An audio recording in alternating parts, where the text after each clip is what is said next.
48 हो गया।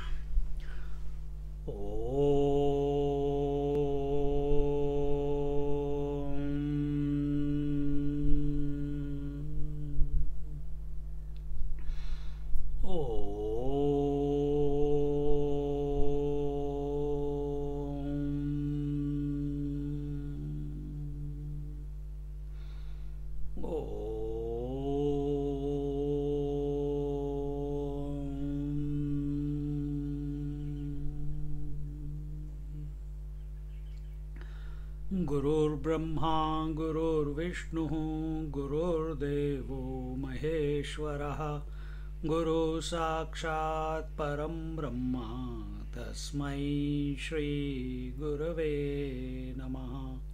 तस्मै श्री गुरवे नमः।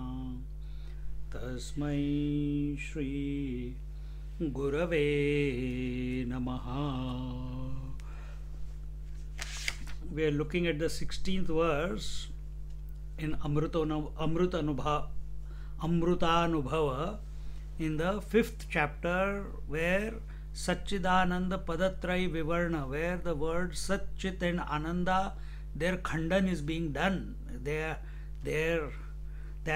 the truth is independent of all terminology. No words can stick to it, even if they are as nice as Sat, Chit and Ananda. They also cannot stick to the truth. Which authority can establish the existence of that which cannot become an object of knowledge, since it is not an object but is the self-effulgent self? Which authority can? Self is the ultimate authority. Self is the substratum of everything. It's not a democratic setup that all the waves can come together. We vote that we have come to know the water by logic or by inference or by in whichever way they vote. No. It is not that the mind democratically. How democratically? With all the thoughts, from all the angles, from all the instruments of action, from all the instruments of knowledge, from Mana Buddhi Chitta Ahankara, has worked out that the truth is not none of these temporary faculties can, nothing in this world, including the scriptures, because scriptures are also only the word, they cannot establish the truth. Then truth is basic understanding. Truth is self-established. Truth is self-knowing. Truth is self-existing. And that I am. Don't forget that part. That I am essentially. Then why are we have to do all this so that we can come to that point where we are able to drop the thought. If you can drop the thought right now, you don't need the scriptures. You don't need to study anything. In fact, you are dropping the thought. Last week I was telling, I think, in some other class or this class, I don't know, can't remember. We are dropping the thoughts and being the self. Between two thoughts, we are always there, where there is nothing. But we are not able to expand that gap where we are consciously. So why we are studying? So that, and what is the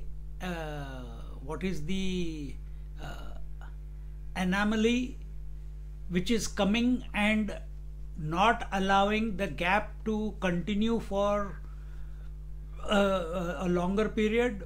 It is the objectivity. That is the anomaly. And that has to be removed. And now work on it. Work on it.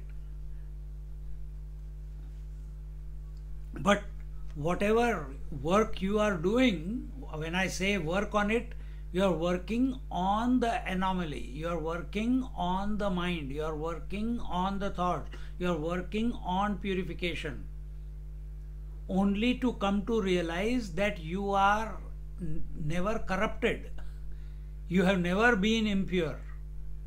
Once we come to know the self as be the self, then there is nothing lacking, because self is complete. So stop. Here in this verse, Jnaneshwar Maharaj is saying, stop objectifying the self. And we objectify the self. I'm expert at it. I'm giving lecture every day. Objectifying. See, but is this giving satsang, taking different scriptures? Am I taking the support of all this? Yes, I will. I am at this moment. Who is taking? The mind is taking the support. Why? It is better than unwanted avenues of indulgence. It's better this one. Someday it will click. Someday it will dawn on the mind. Hey, whatever I am talking about, I already am. Acha, chalo, stop. Or let it continue. How does it matter then? You know? But because I am thinking, therefore I am, that is wrong conclusion. While talking, while listening, all this activity is continuing because there is an unchanging principle, there is an overseer, there is an observer, there is a witness. If you can suss that out, if you can come to be in that poise while in spite of all the activity, then we are where we are supposed to be. We are that. Who can certify the existence of that which cannot become an object of knowledge because it is not an object? Because subject can never become an object. You cannot go to a teacher, you cannot go to a scripture, you cannot go to a temple, you cannot go to anyone, God, and say, can you please tell me if I come to know myself? Do you go to anyone and say, can you tell me if my tummy is full, or should I eat one more dosa? Do you? No. You know it without a doubt that your tummy is full or not. Exactly the same way.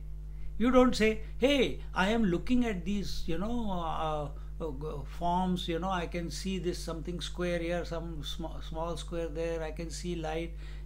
You think I'm seeing? You think my eyes are working?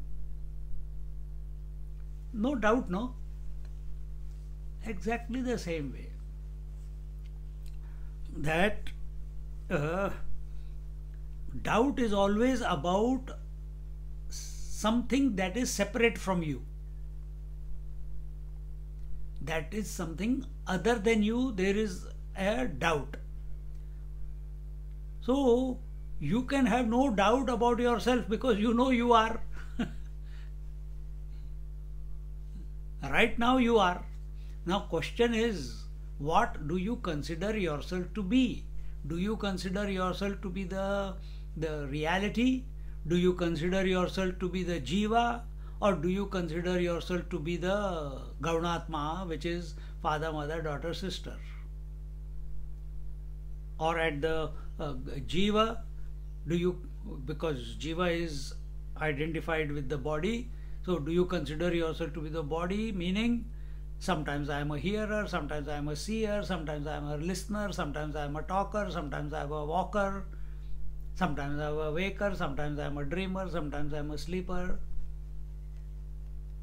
This is the journey of the jiva, continuously shunting from one to the other. Cannot come to a standstill. continuously being pushed, sometimes by will, sometimes without will also. Because waking, dream, deep sleep, they keep happening, no? The senses are also by themselves, they are watching everything.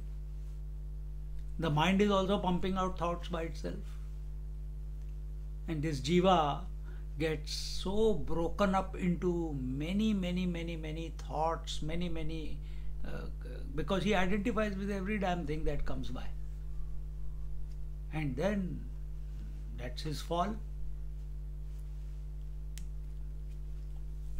Meditation on an object is an exertion. Dropping the objectivity in meditation is effortless being. This I was explaining to you last time. If we try to sleep, we can never go to sleep. But when we try to go to sleep with the knowledge that this trying has to be given up, only then sleep will ensue, then it is okay, isn't it? You know that efforts must lead to effortlessness. Only then sleep will begin. With efforts, I can never enter sleep, because putting efforts is keeping me in the keeping the sleep objective, meaning it is keeping the sleep as an object of experience which is separate from me. I need to be absorbed in it. I need to glide into it. Same way, say exactly the same process is here also.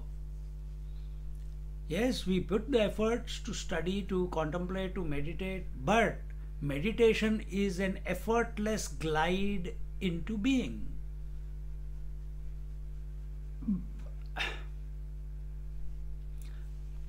See, meditation means what? Two ways you have to understand. Just like you wake up, you dream, you sleep, these are happenings, no, on a daily basis. But don't stop there.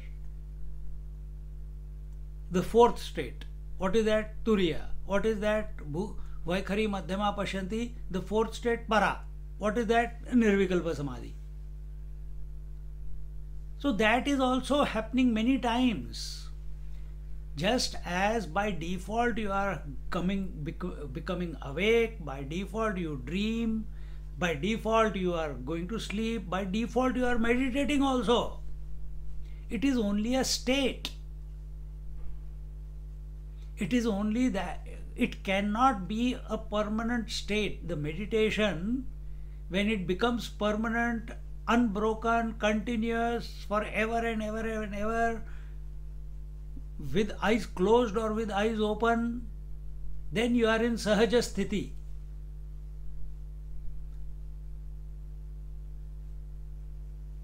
But sitting in meditation for 4 hours, 6 hours, 10 hours a day, some people do it. They are lazy. They are lazy. उनको हिंदी में बोलते हैं, उनको चस्का लग गया है meditation का. They got addicted to, just like people get addicted to dreaming, and they can they can be in the waking state, but they are addicted to dreaming, imagining, building castles in the air. Some people are addicted to sleeping. They want to sleep longer and longer and longer. For 10, 12 o'clock they will get up.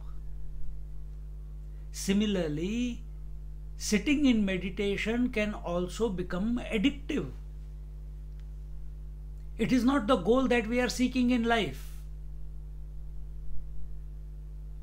That I can sit for 2 hours, I can sit, oh, kya tir maar liya? Oh, I slept for 6 hours in the last night. Then next day, oh, I slept for 8 hours, you know. I had an empty mind for 8 hours, you know, really, yeah. And what did you do? I was sleeping.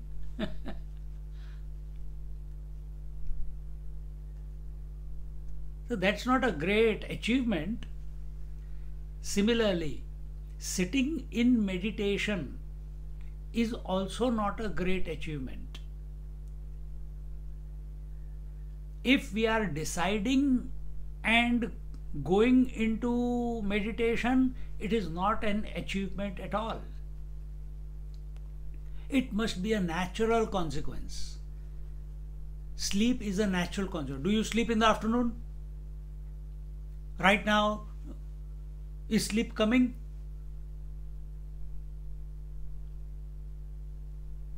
So when does sleep come? When you are exhausted, when you have lived the day properly, isn't it? Then sleep comes. And that can happen during the day also, provided you are physically exhausted and mentally exhausted, then sleep comes. Because it's a pull from within that let me take a power nap, let me take a short nap during the day, isn't it? What do? You take a power nap. You don't go to sleep for 10 hours or 8 hours. So what is meditation? It is a conscious power nap. It should not be extended ad infinitum. I used to be in meditation for half an hour, now I am for 1 hour, and over the years I have become expert at sitting in meditation for 10 hours a day. You have become addicted. Goal was not meditation. Goal was sahaja sthiti, natural state. Goal was, yes, initially we did practice meditation consciously. So you do power nap also consciously, don't you? When you do yoga nidra, it is a conscious yoga nidra. You go with conscious, you are awake, and you choose to go into a conscious sleep, which is yoga nidra. Same way, yesterday I went some housewarming, and there I had already had my lunch, but they said no, now puja is over, you have to take prasad. I took prasad, and immediately dal chawal khaya and thoda sa sweet khaya. ऐसा अंदर से pull आ गया. I just ran, but quickly went to the other house, the front house, and apna recliner I spread it out and took some shawl was lying there, took it on top of me, and but I didn't sleep. I lied down and I started chanting the mantra, and I was absolutely as if disidentified from the body, couldn't even move the body, just lying there. But how did I do it? Consciously. And as people started coming in, then I did enough. I was doing experiment with myself. What was the experiment? That I should not be disturbed by any sound, because they were taking the table for the Bhagavad to the next house, and one kid came, that Lavanya who sings sometimes, and she wanted to do masti, and she came and touched my hand. Why Swamiji is sleeping? Why he is not awake? And then all the people, everyone, but I kept as if I'm sleeping for almost 5-10 minutes. After that, I continued like that. Then someone came and put a doona on top of me, and then I became very hot inside.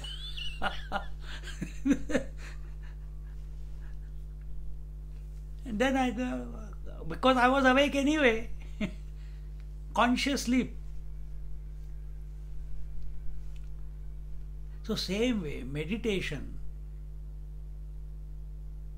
must happen.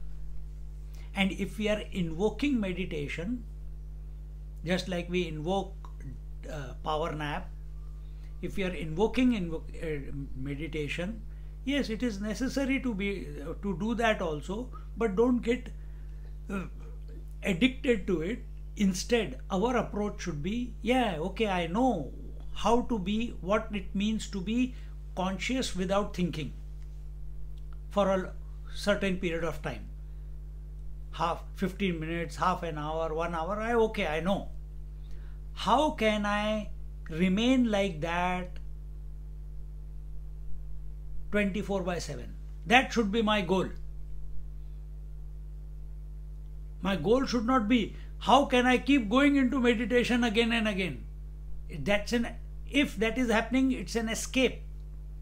It's like, how can I go back to sleep again and again? Why? The world is too much.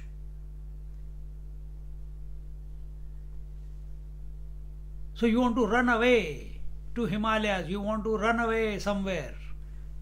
You want to run away into meditation. Why? Outside is too much. The world is too much. Don't let it become an addiction, and now you have mastered the art of making the mind believe that it is in meditation.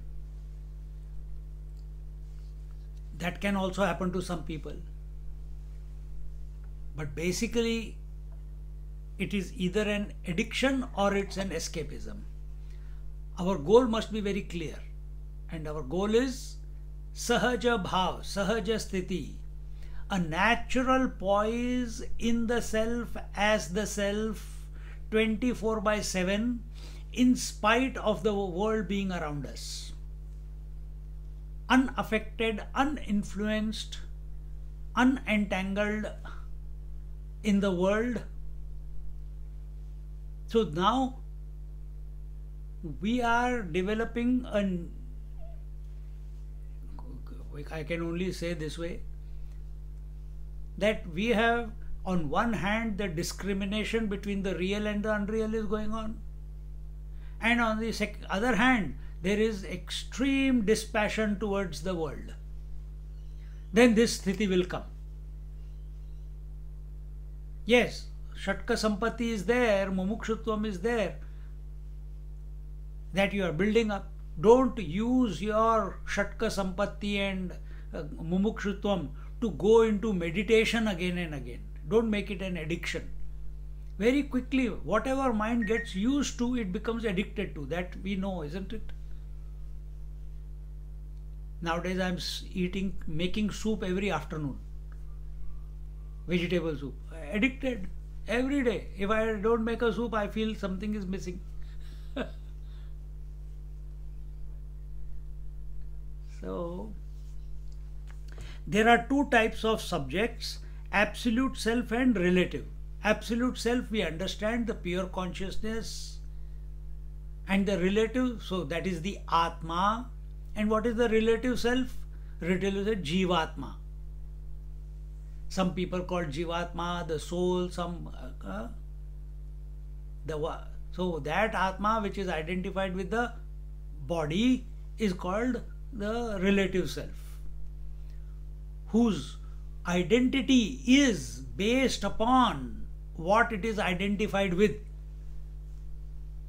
So I am this consciousness identified with this body. I am this body. I am the one who is speaking. I am the one who is giving lecture. I am the one who is interacting with the people there. Oh, who has come, who has not come, and all this. This is Jivatma.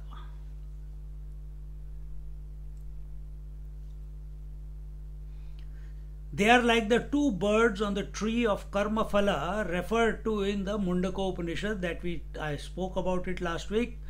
One bird, the relative subject, hops from fruit to fruit, tastes, enjoys or suffers. The second absolute self sits quiet, observing the experiencer. Isn't it true? On what the relative self, within you there are two. Think about it. Sometimes you are the waker, sometimes you are the dreamer, sometimes you are the sleeper, sometimes you are the meditator, sometimes you are the seer, hearer, toucher, feeler, taster, thinker, knower, experiencer. This continuously hopping from one fruit to the other, one experience to the other.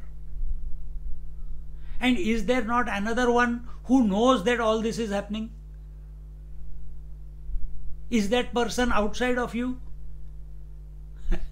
Is that person other than you, within you? No, it is you only.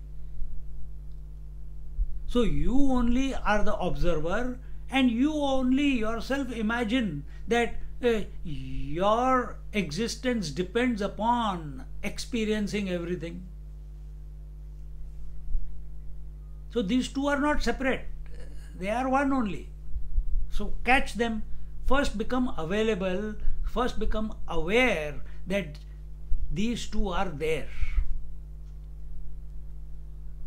on one hand you are the absolute, and on the other hand you are the relative. Who is the relative? Now this is just observation, whatever I have just said. And nobody can say that we are not observing this. It is not possible only. Because yesterday waking dream, deep sleep came and went. So who knows? It cannot be the waker, dreamer or sleeper. It cannot be the relative self who knows that. It has to be necessarily the absolute self. So, observing the experiencer, the experience fruit and the experience. So who is the so the relative subject enjoys and suffers, and the absolute self, he sits quiet without pecking on any fruit, without getting involved in anything, merely witnessing whatever is going on. And what is he witnessing? He is witnessing the doer, the done and the doing, the subject, object and the instrument of knowledge. He is watching this, he is witnessing the seer, seen and the seeing. And who is this seer? He is the I. Then hearer, heard and hearing. Who is the hearer? I. Who is the smeller, smelt and smelling? Who is the smeller? I. Who is the, he is witnessing the waker, waking world and waking experience. Who is the waker? I. Who is the dreamer? I. But with every new object of experience, a new I is born. What I? I thought is born. And this absolute self is watching. Acha, what's next? He's not saying what next also. He's just watching how naturally it is occurring. Naturally it is occurring. Just as the I is pecking on the fruit of object of knowledge, this absolute self is not doing that. He is just observing. And this is going on in you right now. With every word that is coming, if you got the video on, if you are watching, you are the seer, and there is someone. If I ask you tomorrow, hey, did you listen to the lecture yesterday on the Zoom? You will say yes. Oh, did you see Swamiji on the Zoom? Yes. Who is saying this?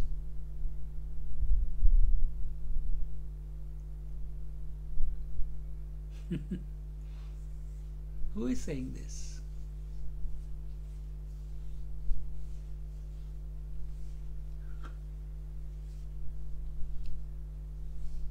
The one who is not trapped in the memories. He is saying that.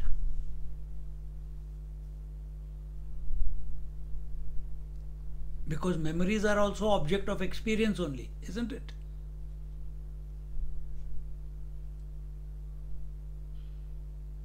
So the relative subject, the experiencer, has also become the object for the absolute subject. What is the relative experiencer? Relative experiencer is the seer, the hearer, the toucher, the taster, the experiencer, the knower, the waker, the dreamer, the sleeper. This is the this is the person, isn't it? These earths has also become, and as I just now told you, all of them appear as I only. This is also become an object of what you call, so become the object for the absolute subject. Frankly, from absolute subject point of view, there is no object possible. But then there is no communication for that. If you get to that thinking, then there is no communication also required. But till we merge into the absolute as the absolute, is it not our knowledge at this moment that on one hand we are the witness of the waking dream and deep sleep experiences day in and day out, and on the other hand we are the waker, dreamer, sleeper, seer, hearer, toucher, feeler, taster, etc. So the one who is the observer, one is the overseer, one who is the witness of everything, he is the, here it is taken as the absolute one. And who is the relative one? Who is identified with some object. He is taken as the relative subject. He is pecking on every object of experience. He wants some joy, some result, some phala out of that interaction. The pseudo-relative subject cannot succeed in meditation by making the absolute subject the object of its meditation. Now, what I was telling you before, here it is concluding. This erring personality, who is the erring personality? The waker is the error, because he is existing in his own absence. Who is the waker?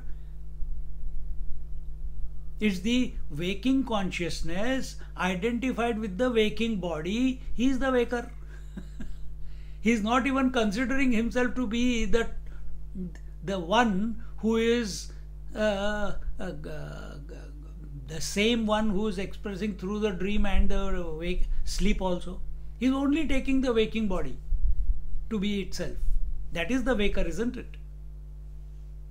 Yes, it is the sattvic state. Yes, you do the sadhana in the waking, but then in the waking state, you have to expand.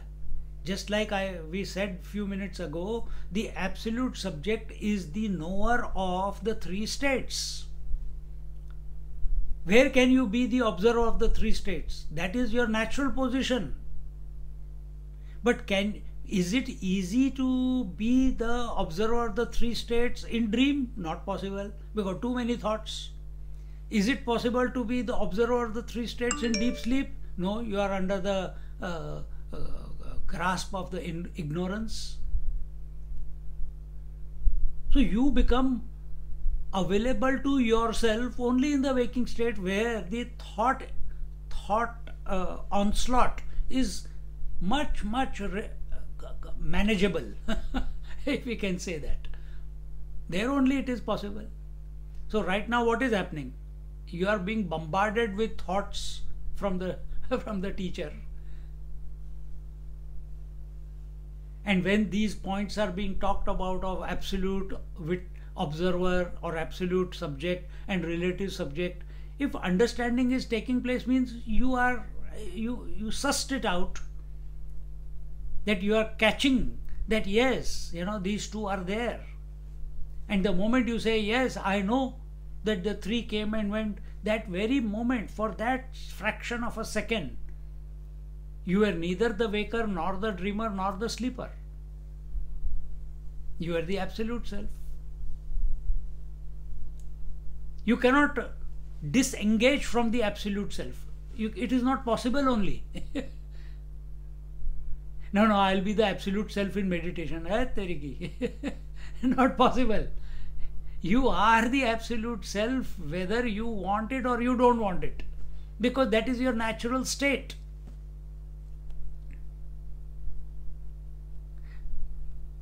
Can the reflection of the moon in the water, can the reflection of the moon ever become one with the moon? I'm asking question. Can it ever become? Not possible, no?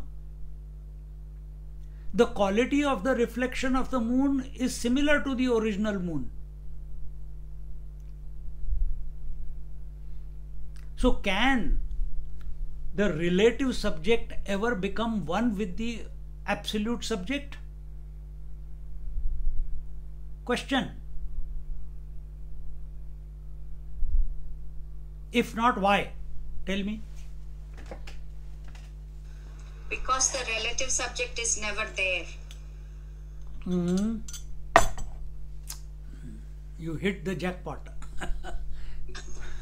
Because the relative is existing in its own absence. The reflected moon appears but actually is not there in the water. So how can that which is not there come to know anything? And that is the attempt that a meditator is making, trying to objectify the subject, the absolute subject. It is not possible. It is not possible. So when it says the pseudo-relative subject, that appearance, that individual, that seeker, that meditator, pseudo means the one who is existing in his own absence. He appears to be there. The seer, hearer, toucher, feeler, thinker, waker, dreamer, sleeper, they all appear to be there, but actually they are not there. It's an apparition. Bhoot hai bhoot.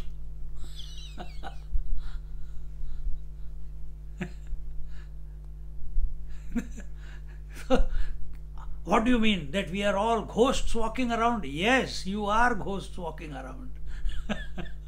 If you consider yourself to be the body, you are ghosts. As much as every person in your dream is a ghost, is an imagination of your mind, that much this personality is also an imagination. Because of certain circumstances, it has popped up. Get out of it. Don't recognize who you are. The pseudo-relative subject cannot succeed in meditation. Cannot succeed in meditation. Underline, italics, bold, in brackets, apostrophe, put everything on the top of it. Cannot succeed in meditation. So what are you doing when you go into Nirvikalpa Samadhi?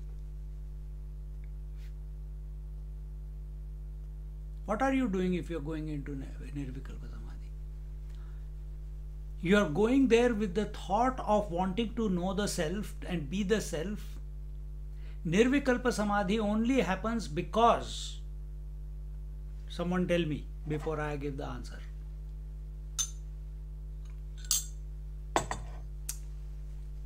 Tell. Why does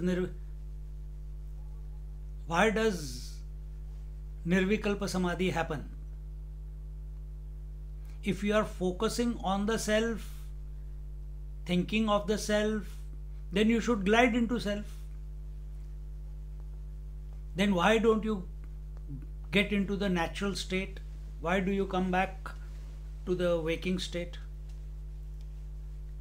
Because I'm still thinking that I'm different from the self, Swamiji. No, but in Nirvikalpa, you felt that you were not separate from the self. That's Nirvikalpa Samadhi. Consciously you went in. Because we are just making a bhavana samadhi, Swamiji. That is also okay. Bhavana you began, but you merged into it. Under certain circumstances you created in your mind, just like you create certain circumstances and then you glide into sleep. Similarly, you created certain circumstances by japa or prana bandhanat or through pranayam or meditation or contemplation. You went into meditation. Because that was still conditioned, and when I come out of it, everything is still there. Yes, because you go into, just like you go into sleep. In sleep, are you identified with body? No. But when you wake up, you are identified with the body. Before going to sleep, you are identified with body. But in sleep, you are not identified with body. In sleep, you are not identified with thoughts. So, how do you go to sleep? You are approaching sleep maintaining the body identification. That same mistake we are doing in meditation also. We are approaching Nirvikalpa Samadhi keeping the body identification intact. Therefore, after meditation, when we wake up, the world is still there. This is the stupidity that we are doing. And that's why we must not get addicted to it. It's not healthy. And that is why in our life, in yours and mine, Vedanta has come. That once let it finish. And you cannot do contemplation in meditation. You have to do contemplation in the waking state.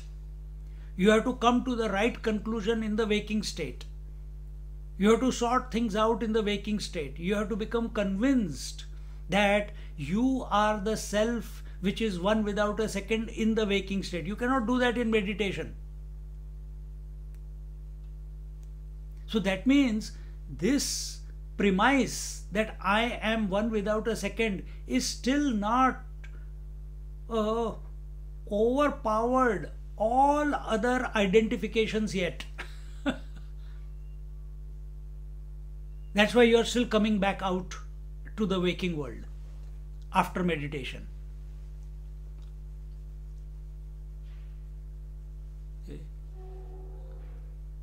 Makes sense, isn't it? So so we must not seek meditation. Initially it is okay,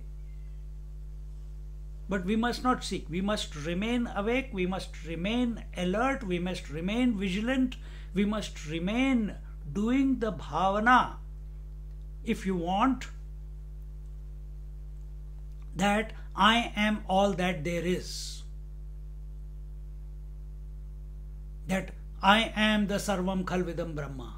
I am the one who is expressing in and through all the bodies. I am this infinite absolute self. How is it? Don't try to work it out. It's not something to work out. But be convinced. Initially we have to be convinced of it.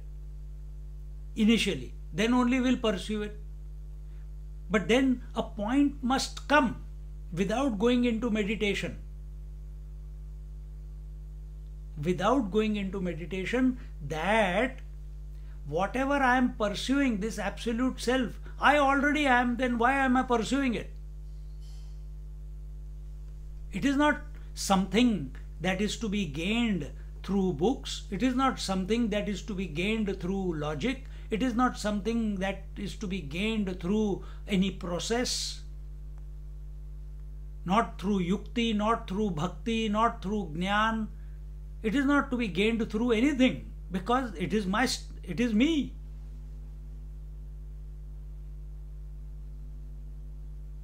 It is me. I'm talking about the climax of your contemplation. Swamiji? So in Sahaja Sthiti, the world would still be there, but not as an object. For whom? For I. For absolute subject there is nothing. Nothing. It alone is everywhere. But you are asking a question without being established in the absolute self. So who is asking this question? The relative self is asking. It wants to see what is the vision of the absolute self. Is it possible?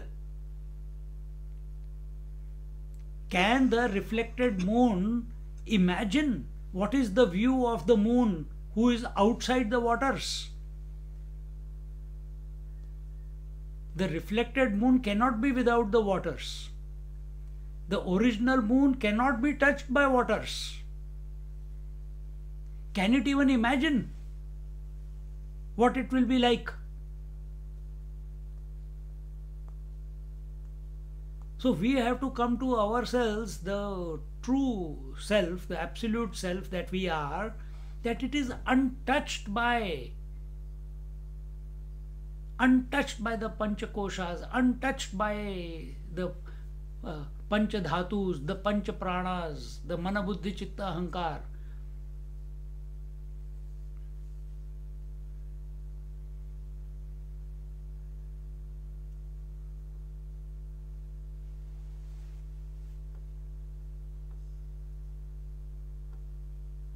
And this is so when we keep contemplating, and if naturally the pull comes from within, we sit in meditation for 1 minute, 2 minutes, 10 minutes, 15 minutes, half an hour, it's okay.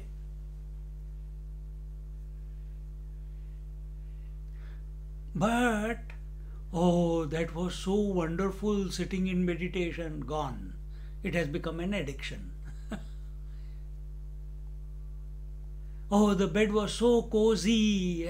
I don't feel like coming out of it. Addiction.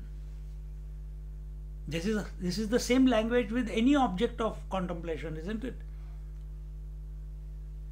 The sambar was so nice. I feel like having a little bit more. Addiction. Desire. Meditation is not desire. It is going beyond desire. So how can you enjoy if you are saying you enjoyed the meditation, then something has gone wrong somewhere. Initially it does, you feel, it was so peaceful, it was so at one, and the mind is overwhelmed by that peace and tranquility in meditation. Just like you say that, oh, the sleep was so deep and I feel very refreshed in the morning. You say that, isn't it? Swamiji, is it this way? Whatever we are doing with the reflected moon, it is just the reflection, nothing to do with the moon. It has got nothing to do with the moon, and no activity has got anything to do with the reflection also.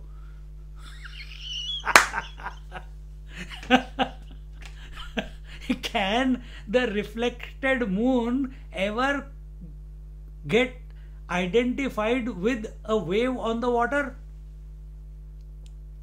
Not possible, no? But he imagines that I am being tossed this way, I am being tossed that way. So aren't we being tossed between waking dream and deep sleep every day? Is it possible? Not possible. So it's only your imagination. Imagination of whom? Of the relative one. And who is this relative one? Who doesn't exist. Like the reflected moon. So why are these the reflected consciousness and all these, why these terms are given? To explain to this Buddhu seeker. So that slowly he comes to come to this disposition that he is the unchanging one. As long as thinking himself of as the body, then he has to be explained. Some data has to be given to him, no? Some methodology has to be given, technique has to be given, so that now if I tell a beginner this thought which we are just interacting here, they will not understand. It will go over their head, and next class they will not come if they find themselves in this class. But those who have been listening, those who have been contemplating, those who have been reflecting, for them, for them also one thing happens. What? They become so used to listening to this again and again, it becomes a default without becoming subjective. It only becomes information. That is another problem. Grace is required, Baba, that we don't get caught up in any of these concepts. Reflected self is a concept of the mind. Reflected self is a concept presented to the mind so that the mind dissolves. But actually speaking, neither there is mind nor there is reflected consciousness. See? There is only one. And what is that one? Paramashiva. And if you want to think of the reflected one and the Prakriti, then you think of as Shiva Shakti, that everything that is coming and going is the Shakti, is the potentiality, is the energy.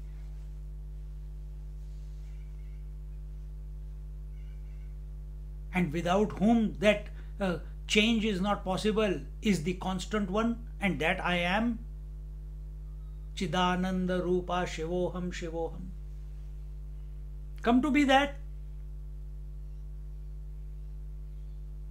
Because see, this interaction, this knowledge, this practice, this living, this waking, dream, sleep, this studying of scriptures, this all this is not possible in the self. From self point of view, all this, it alone is, it doesn't need all this. Then for whom is it? It is for the relative one.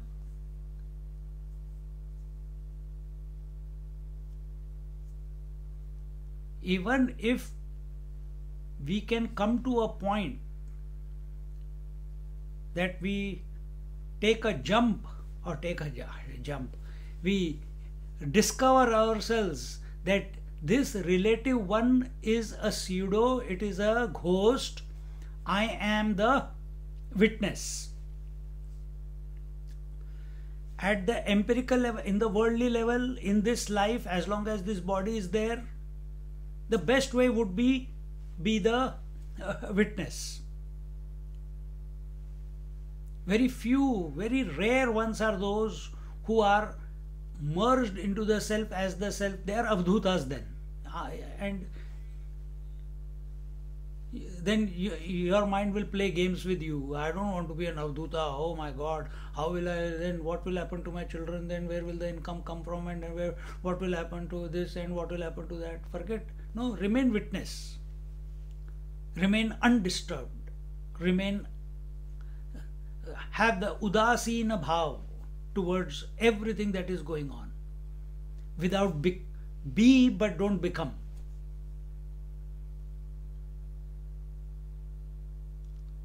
See? That's how so many Mahatmas are functioning. See? That which is self-illumined, which is totally independent, can that be illumined by anything else? Can any other authority try to establish its existence? That which is self-illumined, self-existing, self-effulgent, self-knowing, can any other object, which in relative we say consciousness and matter is separate. If consciousness definition, if we want to use that word, is that it is self-conscious, self-knowing, self-illumined, etc., etc., etc., can that Purusha and Prakriti, can anything in Prakriti ever illuminate that self-illumined principle? Can a candle illuminate the sun? No. Can the sun illuminate our eyes, the vision? No. Can the vision illuminate the mind? No. Can the mind illuminate the self? Not possible. Because mind can never come to know. Mind, what is mind? Subject, object. We are talking about the relative subject which comes and goes. So that relative subject can never come to know the absolute subject. If you try to do it, you will get a headache. You try to pull your eyes in, you try to pull your mind in, it will give you a massive headache after some time.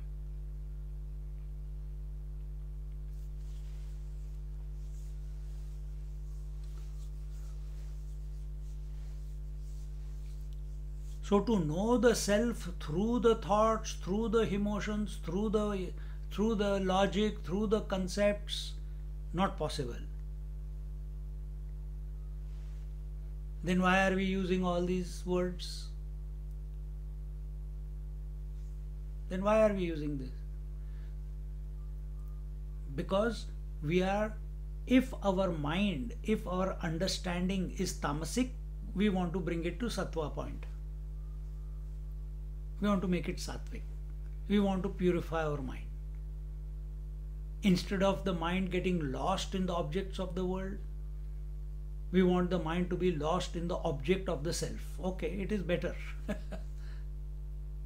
Once it has come to continuously think of the self, then it is saying self cannot be thought about. Now he is available. Maybe he will drop it. He can't drop it. It has to be dropped. But he can create such a condition in his contemplation that he does not get stuck to any concept. Just like one thorn was required to remove another thorn and then both of them are thrown away. This is what we saw in the previous verses, isn't it? So thought is thoughts are used to remove the tamasic and rajasic thoughts. But now don't hold on to the meditating thought. That also needs to be dropped away, or that needs to be dissolved. For that, proper thinking is required.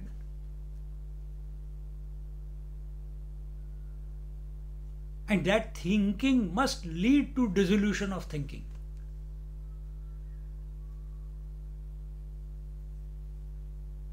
And that is not possible if you are thinking of too many things. If you are thinking of the I, of the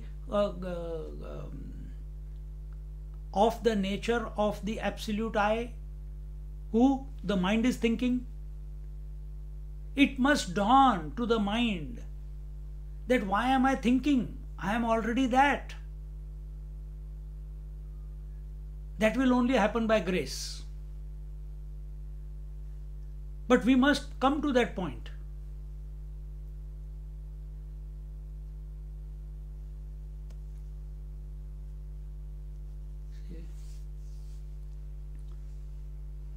Otherwise, till that does not happen, just like your mind is absorbed, the waker is absorbed in the deep sleep only to be born next day again. Same way, we think of the self as object, then the mind, the seeker is absorbed into meditation only to be popped out again after the meditation. But that's only a relative experience. We have not resolved everything. It's like you are drugging yourself. You take alcohol, you become free of thoughts. You take drugs, you become free of thoughts. You do meditation, you become free of thoughts. That's all.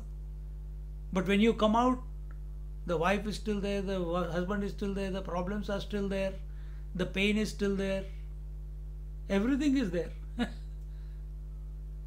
So now you work out what you want. So question is then where are we going wrong?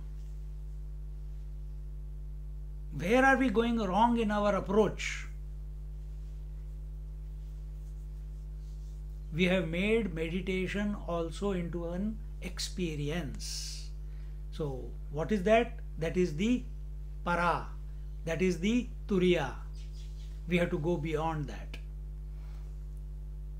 Waking, dream, deep sleep. And what is the next one? I forget the word.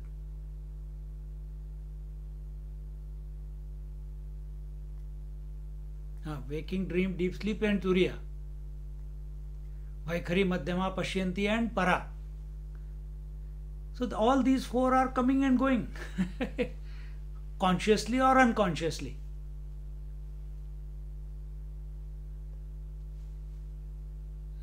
Click out of this. Be the observer of these four. Which you are always anyway. This subject that I is does not depend on any object. It is self-determined, self-existing and self-effulgent. I have explained that. Verily, everything shines after him. This whole world is illumined by his light. So the whole world of, where is the whole world? In your mind only. Who is illuminating the whole world? All the thoughts, all the concepts, all the convictions, all the emotions. Who is illuminating the eye, the senses, the sense organs? Who is illuminating the whole world? In His presence, everything becomes activated, isn't it? Without that light, just like without the sun, we cannot have a day experience without the sun. But is the sun affecting you in any way? He is just being who He is. He is not saying, wake up, get out of the bed, see, I have come out. Give me arghya, chant, do Surya Namaskar to me. He doesn't say anything. Do Sandhya Vandan. He doesn't say anything. He's just there.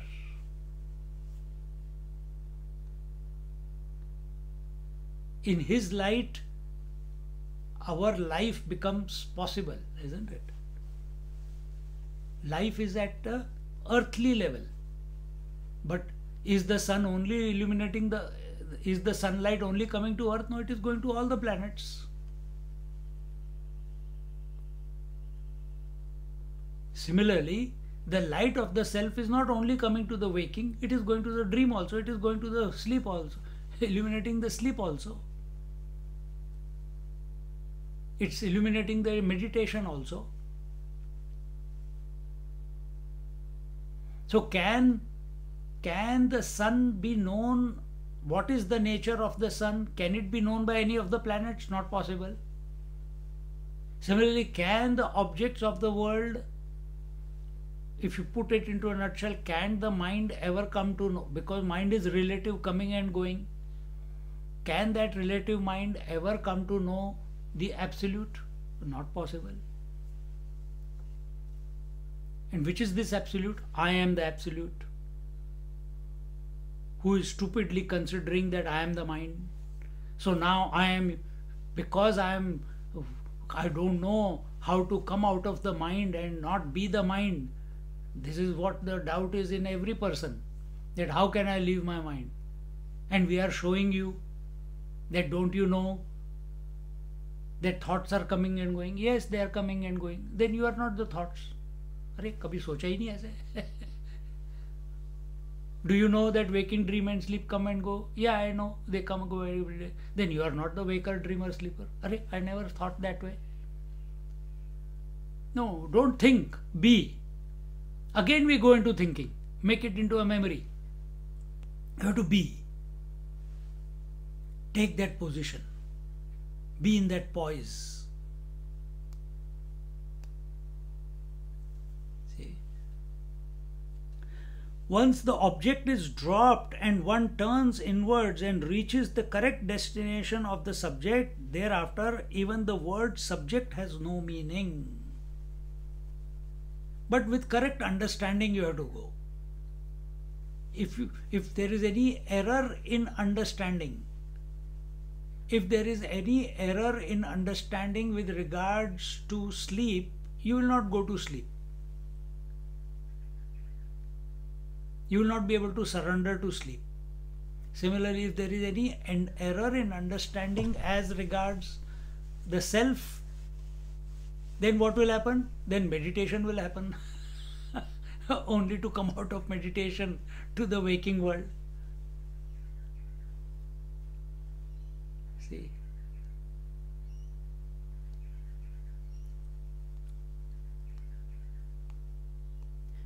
As I said, very few people will get Arjivan Mukta Purusha. But what we want, at least move through the world with Samatvam Yoga Uchyate. Be a Samadarshina. Have the vision of equanimity in and through all your activities. At least come to that point. That is maturity. That is wisdom.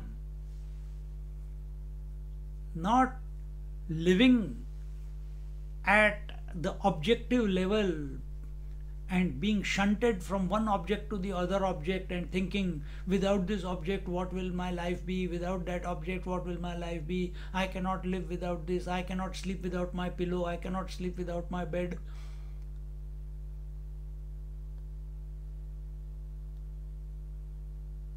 I cannot live without my memories.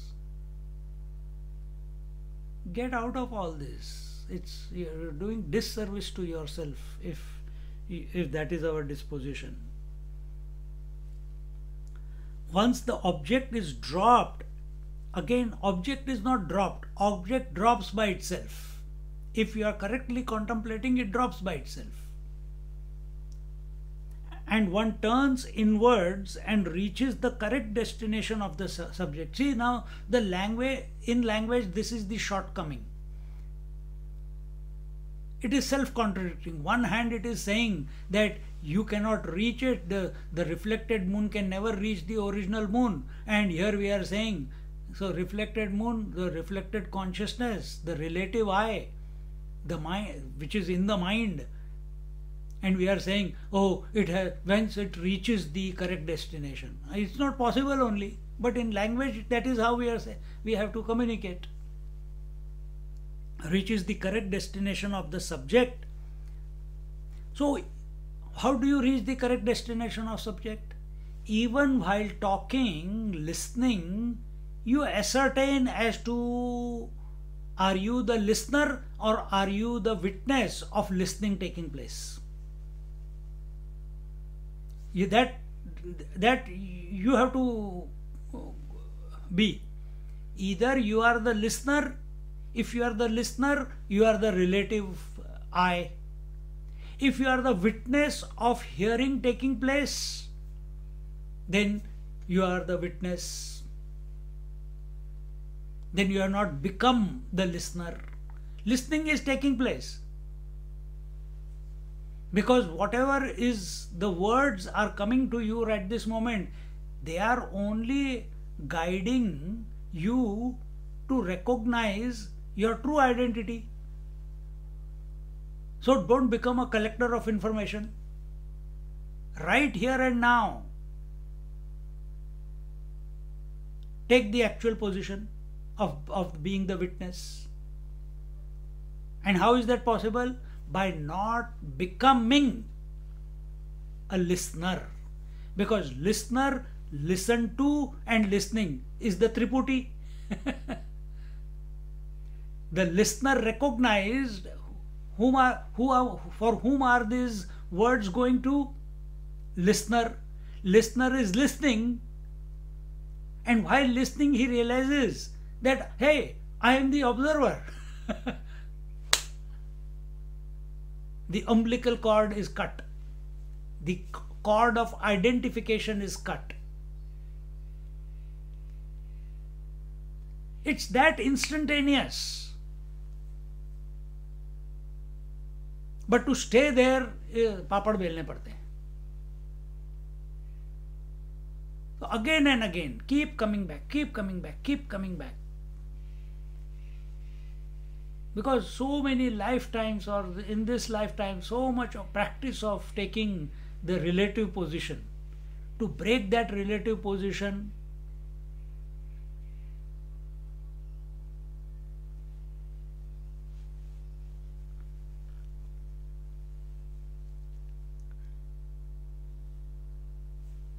once the object is dropped and one turns inwards and reaches the correct destination of the subject, thereafter even the word subject has no meaning.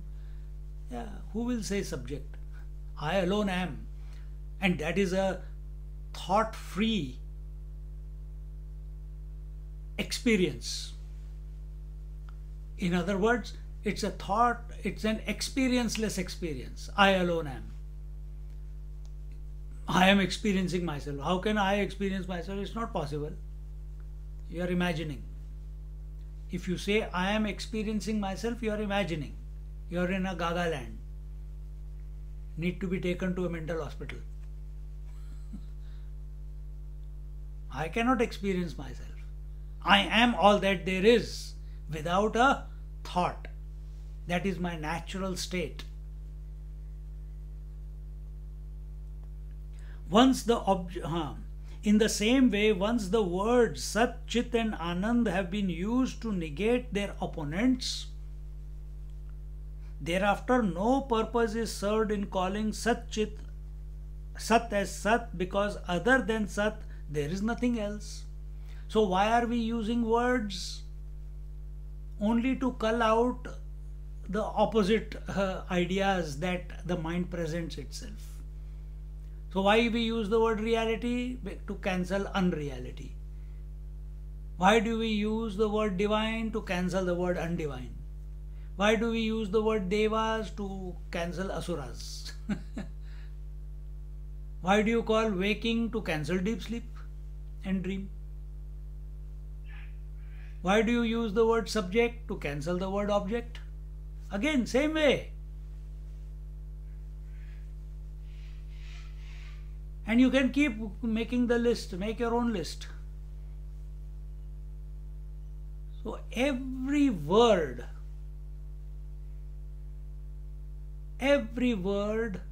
is used only to cancel its opposite. And to be the witness, no words are required, because that is your natural state. If it is my natural state, then why am I not being that all the time? You are, but there is corruption of the thoughts. So we are not dealing with being the witness. Our journey is only to deal with the thoughts, with the mind. So we checkmate the mind with the mind. Mind is nothing but thoughts. So we are checkmating the thoughts with the thoughts. Sat with Asat with Sat, Achit with Chit.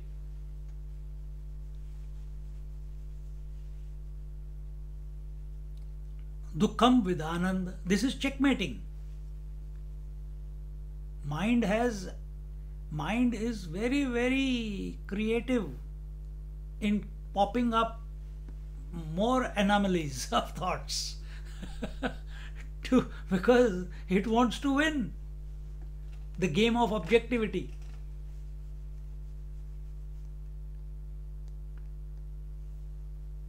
But what are we doing? We are using our intellect. And intellect must be convinced.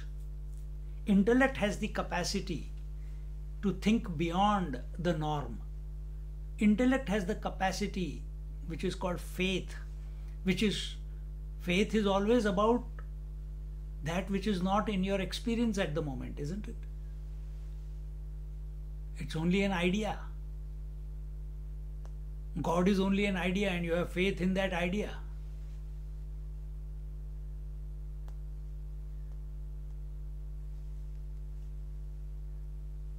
So that capacity is not in the mind, that capacity is in the intellect. So we are using, so discriminate, Vivek. So now we invoking the intellect, coming up with certain types of thoughts, introducing certain types of thoughts, which cancel the unwanted thoughts. How long will you keep using those thoughts? Till all the database of unwanted thoughts is not dissolved away. When everything is dissolved away, do you need to hold on to Satchidananda thought? No. Why? That is your nature anyway. Always existing, always conscious, and always blissful. That is your nature. Nothing needs to be done. This is the prakriya. This is the technology, the journey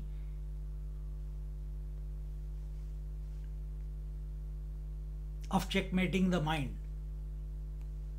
It is not the journey to know the self, the absolute self. By absolute self is always, it is self-knowing, and that I am in essence.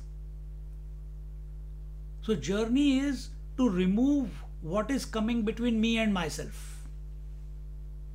What is coming in between me and myself? The mind. Where is the mind? Existing in its own absence.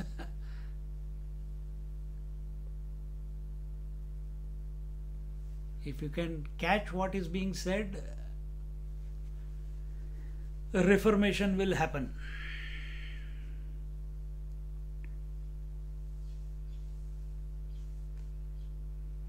There is neither the necessity nor the possibility for any authority to determine our own essential nature. Nothing is required.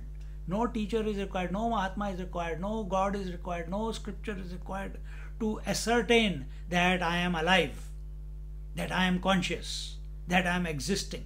Nobody needs that. Swamiji, can you tell if I am alive? No, you don't need that. So no authority can ascertain that. To be in this state continuously, see how what Swamiji thinks, to be in this state continuously is in meditation, where we do not become enslaved by anything in this objective world. That enslaving results in becoming. Instead, we are. Full stop.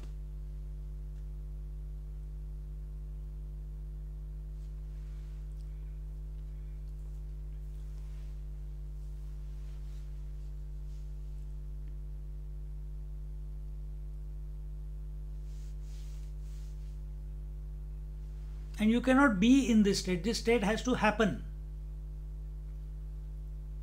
All we can do is contemplate in this manner, purify the mind. Contemplate in this manner, purify the mind. Be clear of the destination. The more clear we are of the destination, to that extent, the errors in the mind. What are the errors? The identifications, the roles, the various relative subjects that we subjective roles that we take. Why do we take the subjective roles? Because we get identified with the object. The woman identifies with the man. He takes on the role of wife. So where is this wife? Only in imagination. It's not a reality. Reality is woman. Okay, sorted that out. Move deeper. Move deeper. Don't go straight away. No, sort step by step, clear everything so that nothing is left unturned. You have resolved everything. Don't just brush it under the carpet, otherwise it will come back again. No, I don't want to look in that area. No, but take it out, look at it. How can this be more important than the subject itself?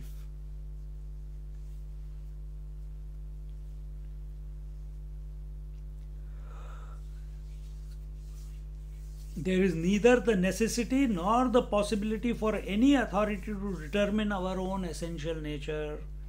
It is self-determined, self-ascertained, self-existing, self-knowing. To be in this continuous state continuously is meditation. Now, where is it talking about sitting in meditation? If it happens, it's okay, but we are talking about 24/7.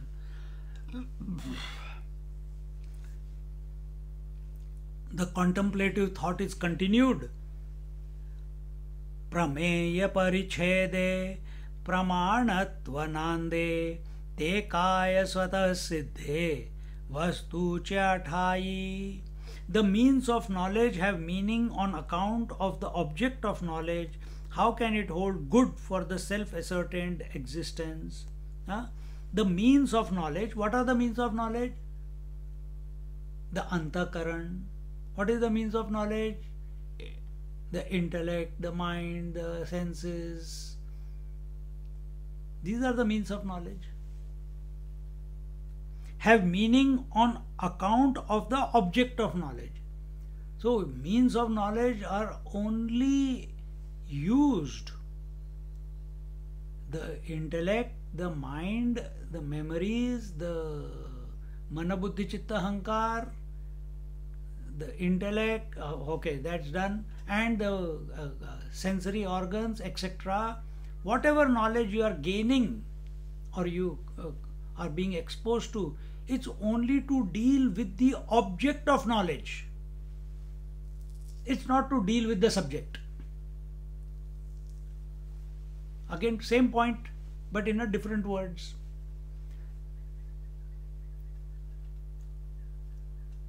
So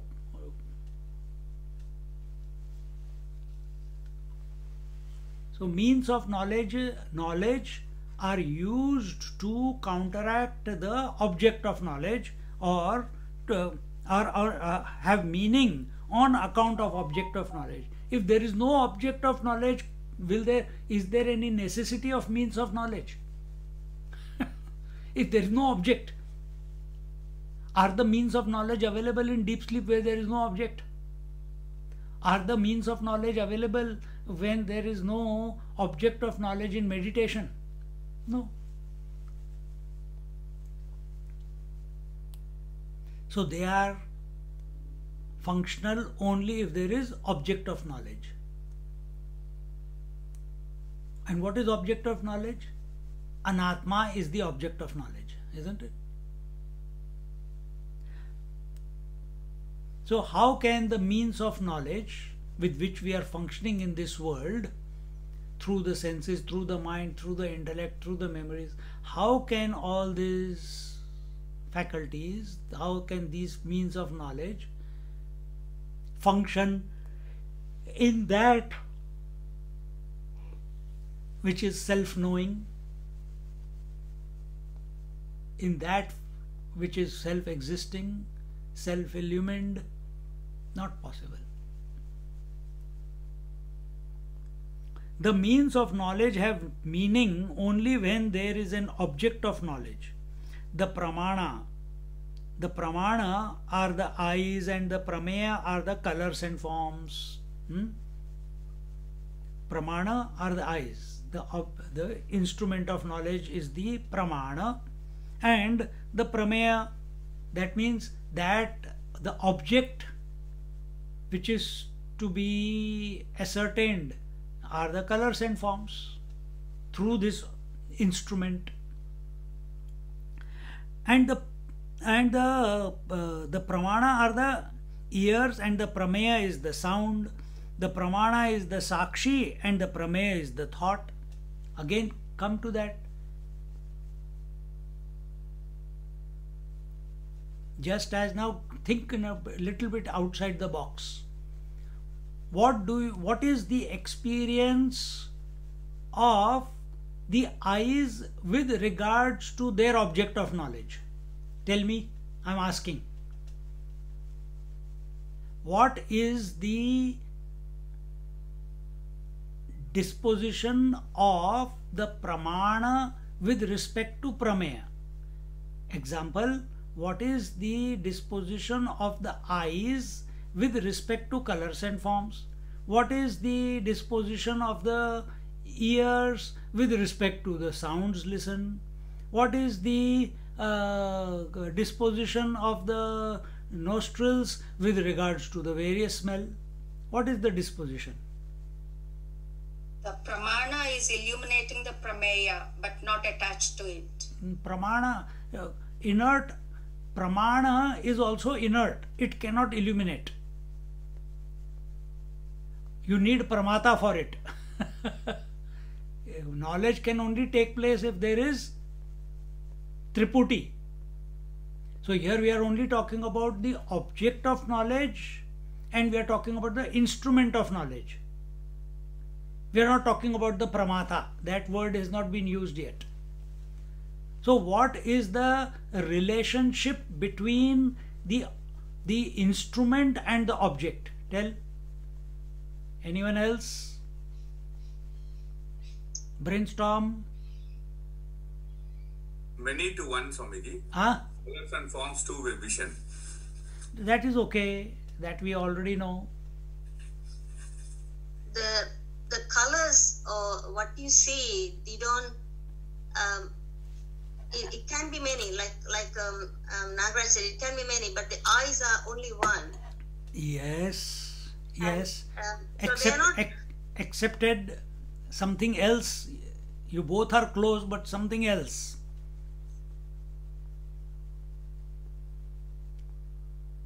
The eyes are not affected by any form or any color. Yes. We forget that.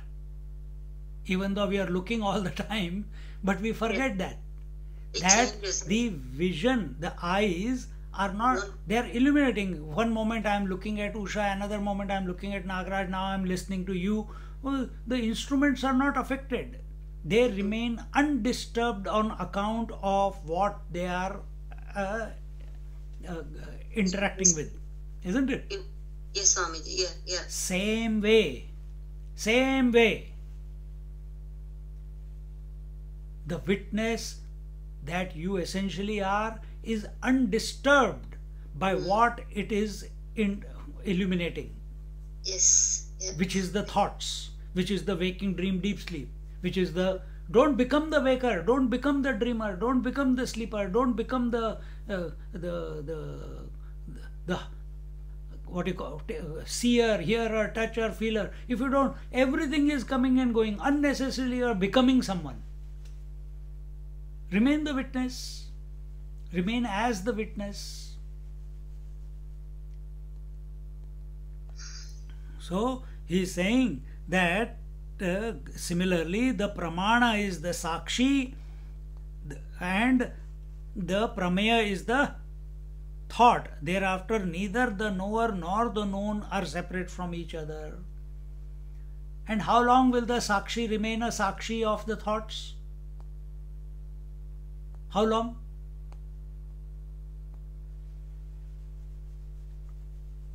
Instantaneously changes everything. Yeah, so Sakshi is, you are the witness, the self is the witness of everything, that is naturally, no? But if you are practicing it, how long? As long as the body is continuing, till then you have to be Sakshi. But if you have stopped being the relative self and discovered you are the absolute witness, the Kutastha, the unchanging one, that is the purpose of life. That is the purpose of getting this human body. That is why you are born as a human, to come to this point, to recognize that you are the unchanging one. Forget about divinity, this, that, love, and sab bhul jao. This is the main point, that you are the unchanging one, that you are self-knowing, that you are self-existent, that there has never been a time that you are not.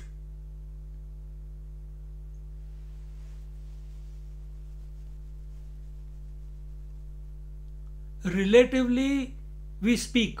There has never been a time that we were not. We are now, and there will be never a time when we will not be. So this language is coming relatively.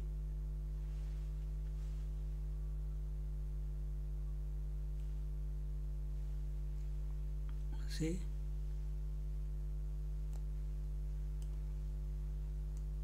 Thereafter, neither the knower nor the known are separate from each other. As we remain a witness, when the pramana and prameya,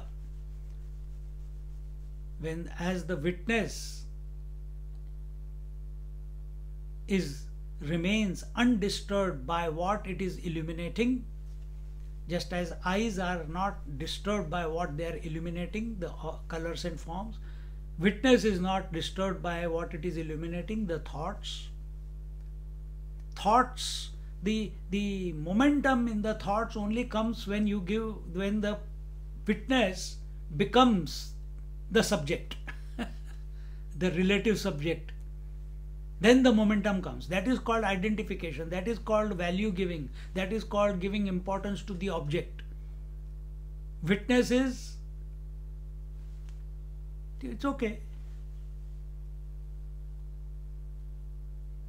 unaffected, undisturbed, uninfluenced, unentangled by the thoughts. Even this dialogue is not going that let them come, let them go. No, if it says let them come, let them go, it has given them value.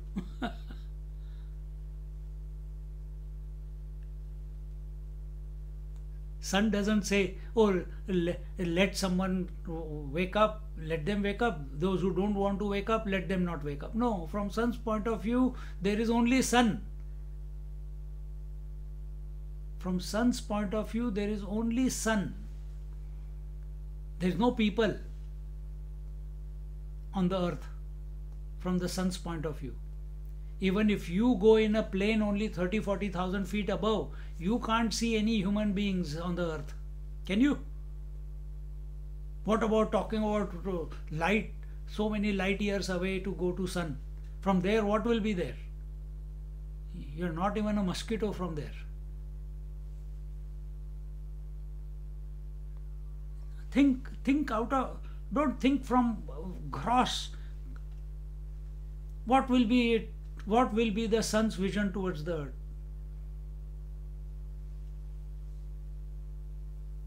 Can he have like and dislike to any one of you? No. Because for him, you don't exist.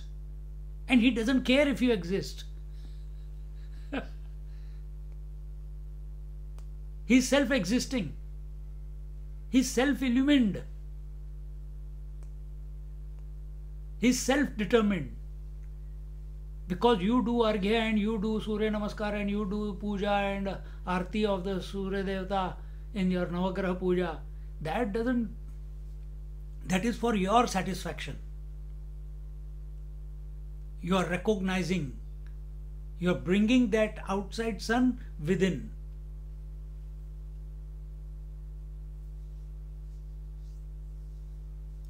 But take the position of the sun. He doesn't care whether you do puja or you don't do puja. Because you don't exist from where he is. So from witness, which is even brighter than the sun, it is of the nature of light. What will be the status of all the thoughts?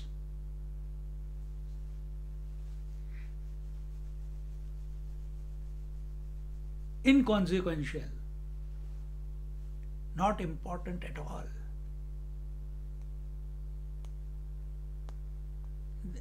All these thoughts just remain as thoughts only. Be that. Be that.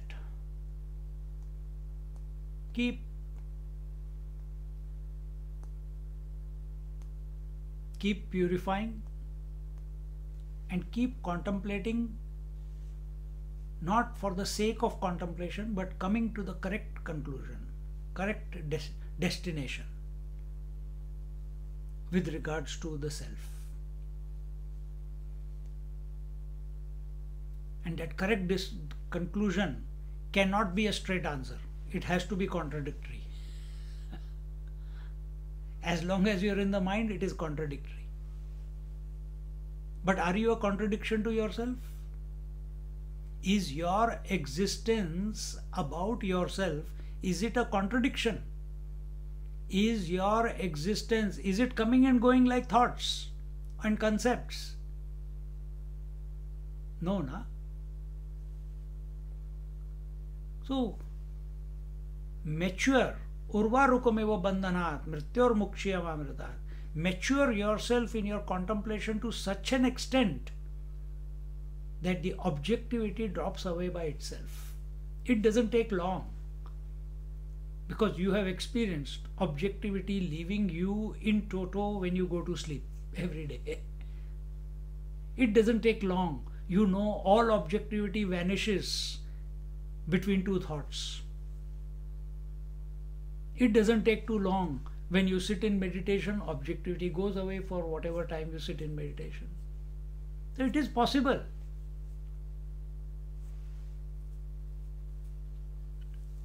It is possible.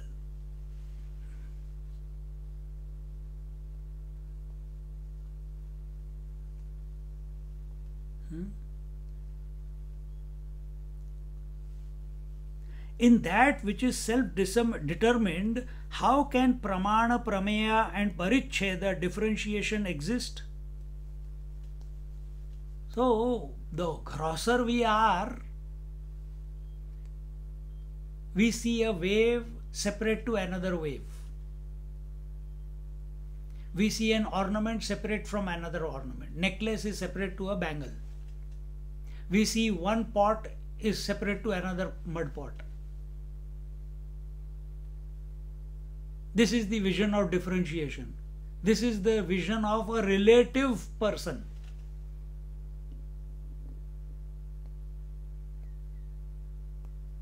But here it is said, in that which is self-determined, how can, in the if you are the witness, from the witness point of view, how can the prameya, pramana difference ever remain? The water is the witness of all the waves, or the ocean is the witness of all the waves. The gold is the witness of all the ornaments. It's unaffected. You mold me in whichever way you want.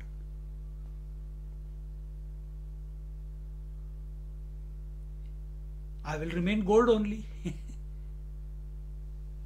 So where are ornaments, where are pots, and where are waves? From water's point of view, waves are only imaginations. From gold point of view, ornaments are only imaginations. From mud point of view, pots are only imaginations. Because they are useful, because they can be worn, because you can play in the waves, doesn't mean that they are real.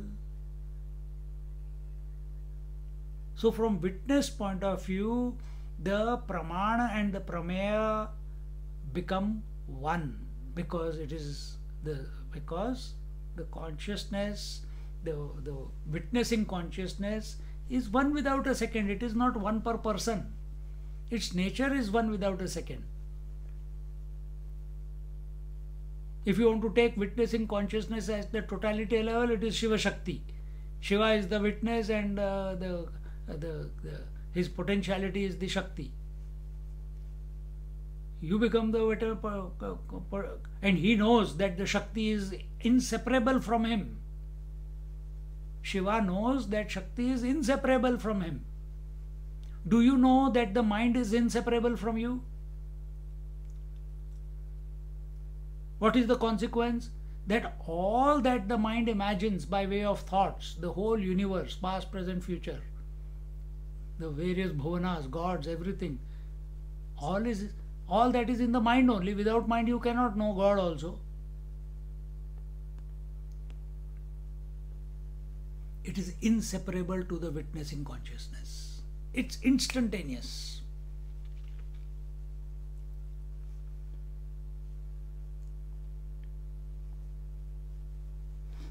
So, from the witnessing consciousness point of view, no differences exist.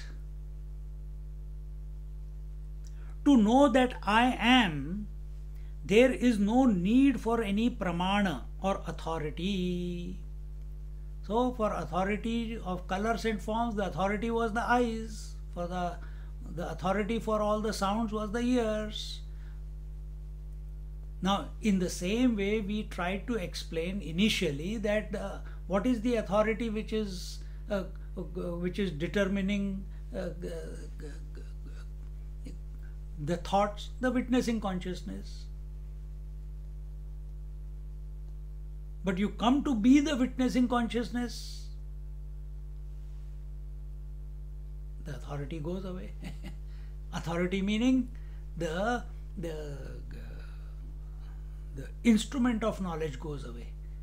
That witnessing consciousness also will not remain as witnessing consciousness. That is only at the relative level we are using this language to explain. We have divided relative consciousness and witnessing consciousness because our experience is waking consciousness, dream consciousness, deep sleep consciousness. seeing consciousness, hearing consciousness, thinking consciousness, conceptualizing consciousness. We have divided, we have created a chicken farm inside us. So to counteract that, we have to use some terminology. So we are using that. To know that I am, there is no need for any pramana or authority. To know the thoughts, we told you that there is a pramana called the witnessing consciousness. To know the witnessing consciousness, do you need any authority? No, there must be someone more, super consciousness behind the witnessing consciousness. Stupid, that is the only one. There's nothing after that. The buck stops there. The moment one tries to produce proof for one's own existence, one has already fallen from the absolute existence. So we don't have to prove anything to anyone, anywhere, anytime. Then you are wanting attention. Then you are not convinced of yourself, of who you are. Then you have come down. You have come down to the relative. Then there is some complex, or you want recognition, or you want to be respected, or something. If you are the witnessing consciousness, whether people acknowledge or don't acknowledge, you are the lion of the jungle, unconcerned.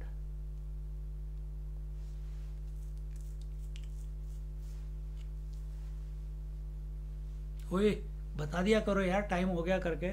ओम पूर्णमदा पूर्णमिदं पूर्णात् पूर्णमुदच्यते पूर्णस्य पूर्णमादाय पूर्णमेवावशिष्यते. ओम शांति शांति शांति. हरि ओम श्री गुरुभ्यो नमः. हरि ओम.